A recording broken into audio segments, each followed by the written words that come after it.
पाहत आहात Loksamiksha news network आणि या आहेत आजच्या सुपरफास्ट न्यूज।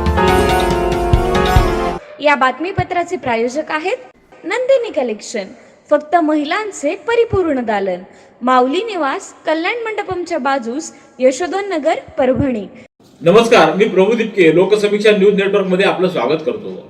आपण पाहत आहात परभणीचं एकमेव बातमीपत्र Loksamiksha superfast. Red Apple exclusive MIDC परिसर परभणी। भारतीय जनता पक्षाचे राज्यसभा सदस्य रामराव वडकुते यांची राज्यसभेवर निवड झाल्यानंतर उद्या 8 मार्च रोजी ते प्रथमच परभणी शहरात येत आहेत। याबद्दल त्यांच्या भव्य नागरी स्वागत आणि रॅलीचं आयोजन करण्यात आलेलं आहे। या निमित्तानं भाजप कार्यकर्त्यांमध्ये मोठा उत्साह पाहायला मिळतोय। खासदार वडकुते यांचं उद्या सकाळी 7 वाजता देवगिरी एक्सप्रेसनं परभणीच्या रेल्वे स्थानकावर आगमन होईल। यावेळी परभणी महानगर जिल्हाध्यक्ष शिवाजी भरोसे यांच्या नेतृत्वाखाली पदाधिकारी आणि कार्यकर्त्यांकडून त्यांचं स्वागत करण्यात येणार आहे। तर रेल्वे स्थानकावरून या स्वागत रॅलीला सुरुवात होईल। शहराच्या मुख्य मार्गावरून जात असताना ही रॅली विविध ठिकाणी महापुरुषांच्या पुतळ्यांना अभिवादन करेल।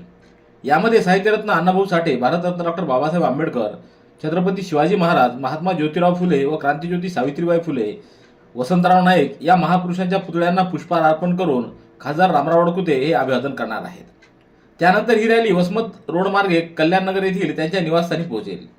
या स्वागत सोहळ्यासाठी आणि रॅलीसाठी भारतीय जनता पक्षाचे सर्व आघाड्याचे पदाधिकारी, कार्यकर्ते तसंच परभणीतील नागरिकांनी उपस्थित राहावं असं आवाहन भारतीय जनता पक्षाचे जिल्हाध्यक्ष शिवाजी भरोसे यांनी केले।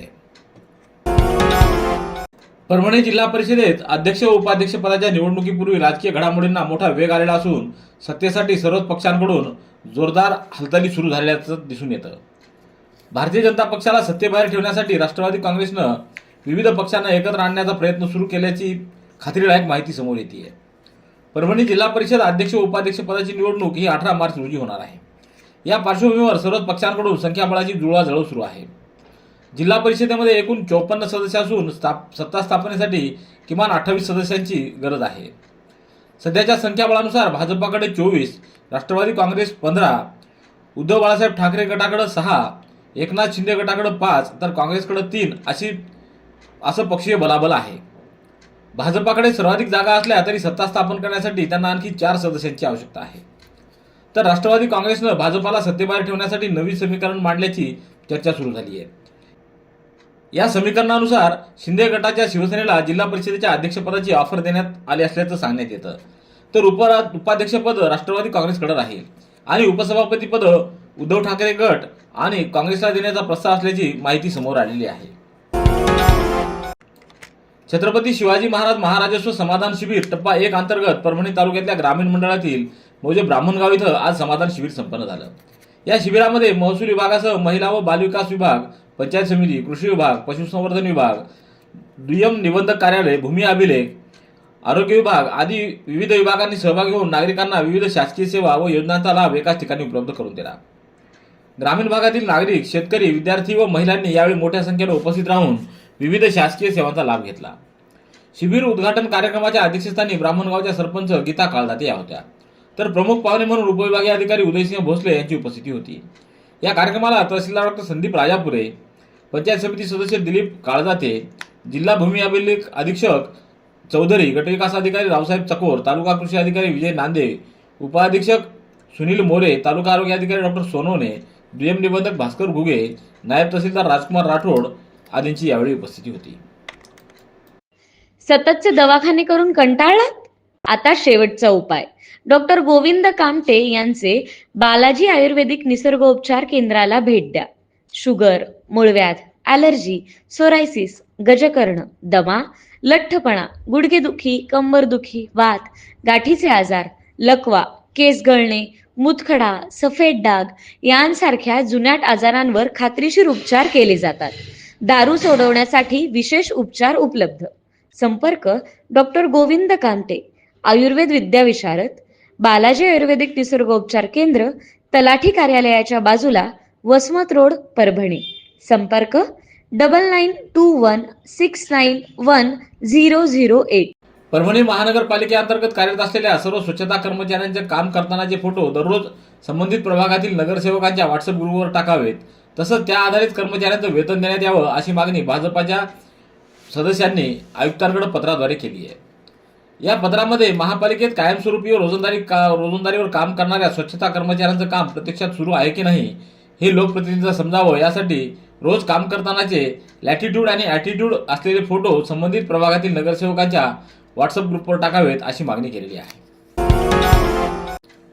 परभणी शहरालगत असलेल्या मातोश्रीनगर परिसरातील कॅनलमध्ये आज सकाळी एका युवकाचा मृतदेह आढळून आला आहे। प्राथमिक माहितीनुसार पाण्यात बुडून मृत्यू झाल्याचा संशय व्यक्त करण्यात येत असून या प्रकरणी नवामोंढा पोलिसात आकस्मिक मृत्यूची नोंद करण्यात आली आहे। आज सकाळच्या सुमाराला काही नागरिकांना कॅनलच्या पाण्यामध्ये एक मृतदेह तरंगताना दिसला। याची माहिती तात्काळ पोलिसांना देण्यात आली। माहिती मिळताच नवामोंढा पोलीस ठाण्याचे अधिकारी व कर्मचारी घटनास्थळी दाखल झाले। पोलिसांनी नागरिकांच्या मदतीने मृतदेह पाण्याबाहेर काढला। या युवकाची ओळख ओंकार बंडू अवचार, राहणार विश्वासनगर, परभणी असल्याचं सांगण्यात आलंय। ओंकार अवचार याचा पाण्यात बुडून मृत्यू झाल्याचा प्राथमिक अंदाज व्यक्त करण्यात येतोय। या घटनेची माहिती मिळताच त्याच्या नातेवाईकांनी घटनास्थळी धाव घेतली। सोरायसिस सारख्या दीर्घकालीन त्वचारोगावर प्रभावी उपचार मिळणं रुग्णांसाठी मोठं आव्हान ठरत असतं। मात्र आता परभणीतील आरपी हॉस्पिटलमध्ये अत्याधुनिक फोटोथेरपी सुरू करण्यात आली असून त्यामुळे सोरायसिस रुग्णांसाठी उपचाराची नवी आशा निर्माण झाली आहे। दैठणा येथील एका दीर्घकालीन सोरायसिस रुग्णावर डॉक्टर मनीष कदम, डॉक्टर दिनेश भुतळा आणि डॉक्टर रेवती यांच्या मार्गदर्शनाखाली फोटोथेरपीचा यशस्वी वापर करण्यात आला आहे। लाईट थेरपीसह योग्य औषधोपचार केल्यानंतर रुग्णाचा आजार पूर्णपणे नियंत्रणात आला असून उपचारानंतर रुग्णाला सुट्टी देण्यात आलेली आहे। रुग्णाच्या त्वचेवरील लालसर, जाड व पांढऱ्या खवलेदार डाग पूर्णपणे नाहीसे झाल्यानं त्यांना मोठा दिलासा मिळाला आहे। आंतरराष्ट्रीय महिला दिनाच्या निमित्तानं समाजातील गरजू व निराधार महिलांना आर्थिक स्वावलंबनाची संधी मिळावी या उद्देशानं Homeopathic Academy of Research and Charities या संस्थेच्या वतीनं सनपूर येथील निराधार विधवा श्रीमती लक्ष्मी ओंकार ताळडे यांना उदरनिर्वाहासाठी मेगा 2-in-1 डाळ पिठाची गिरणी भेट देण्यात आली। श्रीमती ताळडे यांच्या पतीचं मार्च 2021 मध्ये अपघाती निधन झालं। त्यानंतर कुटुंबाचा आधार हरपला। योगिता या इयत्ता 8वी व शिवम या 2 मुलांच्या शिक्षण व संगोपनाची जबाबदारी त्यांच्यावर आली। त्यांच्या नावे अथवा पतीच्या नावे शेती नसून कोणतीही पेन्शन अथवा शासकीय योजनेचा लाभ मिळालेला नाही। सासू माहेरकडून आर्थिक मदत नसल्यानं त्यांना मोलमजुरी करून कुटुंबाचा उदरनिर्वाह करावा लागतोय। ही माहिती मिळताच एसआरसीच्या वतीनं वरील मदत करण्यात आलेली आहे। यावेळी डॉक्टर पवन चांडक, डॉक्टर आशा चांडक, प्रसन्न भावचार, डीएम डुकरे, रीता ब्रह्मनाथकर, नागेश सेंद्रे, अर्पणा आयथळ, पद्मा भालेराव, अनुराधा अंबिल कंठवार यांची उपस्थिती होती। Red Apple furniture, smart furniture for smart people, exclusive Parbhani शहरातील भव्य शोरूम रेड ॲपल एक्सक्लुझिव्ह, भारतातील स्मार्ट फर्निचर ब्रँड आता आपल्या परभणी शहरामध्ये। हो, आता आपल्या परभणी शहरामध्ये या अंतर्गत ऑफिस, बेडरूम, डायनिंग, लिव्हिंग इत्यादी प्रकारचे फर्निचर आपणास मिळेल। Bedroom set, bed, dressing table, sofa set, कपाट, डायनिंग टेबल टीपॉय आणि स्टील फर्निचर इत्यादी सर्व प्रकारचे फर्निचर तेही आकर्षक किमतीमध्ये उपलब्ध आहे। एक वेळ अवश्य भेट द्या। रेड ॲपल फर्निचर, MIDC परिसर, भारतीय स्टेट बँकेच्या जवळ, परभणी। दक्षिण मध्य रेल्वेच्या नांदेड विभागानं फेब्रुवारी 2026 मध्ये रेल्वे गाड्या आणि स्थानकांवर व्यापक तिकीट तपासणी मोहीम राबवून विना तिकीट व अनियमित प्रवाशांवर मोठी कारवाई केली आहे। या मोहिमेदरम्यान एकूण 23,051 प्रकरणं नोंदवून 1,31,00,000 रुपयाचा महसूल वसूल करण्यात आला आहे। रेल्वे प्रशासनानं दिलेल्या माहितीनुसार विना तिकीट प्रवासाला आळा घालणं, रेल्वे प्रवासात शिस्त राखणं तसंच वैध तिकीट घेऊन प्रवास करणाऱ्या प्रवाशांना सुरक्षित व त्रासमुक्त सेवा देणं हा या मोहिमेचा उद्देश होता। फेब्रुवारी 2025 मध्ये 19,260 प्रकरणांमधून 1.06 कोटी रुपयाची वसुली झाली होती। त्याच्या तुलनेत यंदा 23.58% एवढी वाढ नोंदवल्या गेलेली आहे। अखिल भारतीय ब्राह्मण महासंघाच्या विविध पदांवर निवड झालेल्या पदाधिकाऱ्यांचा परभणीत विशेष सत्कार करण्यात आला आहे। अखिल भारतीय ब्राह्मण महासंघाचे महाराष्ट्र प्रदेशाध्यक्ष निखिल लातूरकर यांच्या हस्ते हा सत्कार संपन्न झाला। अखिल भारतीय ब्राह्मण महासंघाच्या राष्ट्रीय सचिवपदी निवड झाल्याबद्दल विलास कौसडीकर, परभणी महापालिकेचे सदस्य झाल्याबद्दल शंकर आजेगावकर तसंच महासंघाच्या प्रदेश उपाध्यक्षपदी निवड झाल्याबद्दल शंतनू सुभेदार यांचा यावेळी गौरव करण्यात आला। या कार्यक्रमाला संजय वाघ, मुकुंद कुलकर्णी, दीपक कुलकर्णी यांची उपस्थिती होती।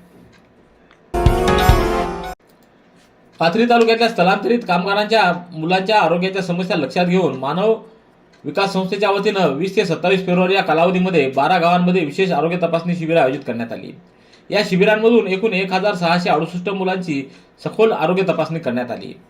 मसलातांडा, कानसूर, नाथरा, जवळाझुटा, बाबुलतार, टाकळगव्हाण, गुंज, उमरा, पाथरगव्हाण, देवनांद्रा, बोरगव्हाण, पाथरगव्हाण या गावांमध्ये ही शिबिरं पार पडली आहे. शिबिरामध्ये स्थलांतरित मजुरांची मुलं तसंच जिल्हा परिषद शाळांमधील विद्यार्थ्यांची आरोग्य तपासणी करण्यात आली. श्री साईबाबा जन्मस्थान मंदिर पाथरी इथं देशभरातून येणाऱ्या साई भक्तांची संख्या दिवसेंदिवस वाढत असून आज पांडिचेरी येथील साई भक्तांच्या समूहानं पाथरी इथं येऊन साईबाबा जन्मस्थान मंदिरात अत्यंत श्रद्धा व भक्तिभावानं दर्शन घेतलं. यावेळी भाविकांनी मंदिरामध्ये साईबाबाच्या समाधीसमोर प्रार्थना करून आपल्या मनोकामना व्यक्त केल्या. तर मंदिर परिसरामध्ये भक्तांनी साईनामाचा जप करत शांत व भक्तिमय वातावरणात दर्शनाचा लाभ घेतला. परभणी शहराच्या सर्वांगीण विकासासाठी तसंच नागरिकांना आवश्यक सुविधा उपलब्ध करून देण्यासाठी आगामी महानगरपालिका अर्थसंकल्पामध्ये विविध महत्त्वाच्या कामाचा समावेश करावा, त्यासंबंधीचा ठराव मंजूर करून तो शासनाकडे तसंच जिल्हा नियोजन समितीकडे पाठवावा अशी मागणी भारतीय जनता पार्टीच्या नगरसेवकांनी महापालिका आयुक्तांना सादर केलेल्या निवेदनाद्वारे केली आहे.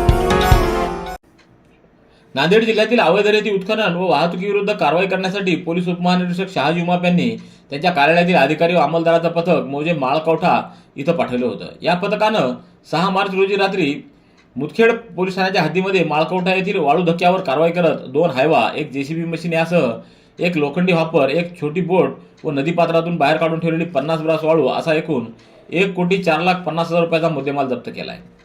या प्रकरणी मुखेड पोलिसात गुन्हा नोंदवण्यात आला आहे. सेलू इथं हरिभक्तपरायण पंडित महाराज डाके यांच्या नेतृत्वात आयोजित केलेल्या फिरत्या महापारायण सोहळ्यासाठी सर्व प्रकारची मदत करू असं वचन हरिभक्तपरायण अच्युत महाराज दस्तापूरकर यांनी आज एका बैठकीत बोलताना दिले. संतश्रेष्ठ श्री ज्ञानेश्वर महाराजांच्या 750व्या जन्मोत्सवाच्या आणि जगद्गुरू श्री तुकाराम महाराजांच्या 375व्या वैकुंठ गमन सोहळ्याच्या निमित्तानं मागच्या 5 वर्षापासून हरिभक्तपरायण पंडित महाराज डाके हे परभणी जिल्ह्यात विविध ठिकाणी अखंड फिरता ज्ञानेश्वरी पारायण सोहळा आयोजित करत आहेत. या पारायण सोहळ्याची सेलू तालुक्यात सांगता 11 ते 19 मार्च या दरम्यान सातोना रोड इथं होणार आहे.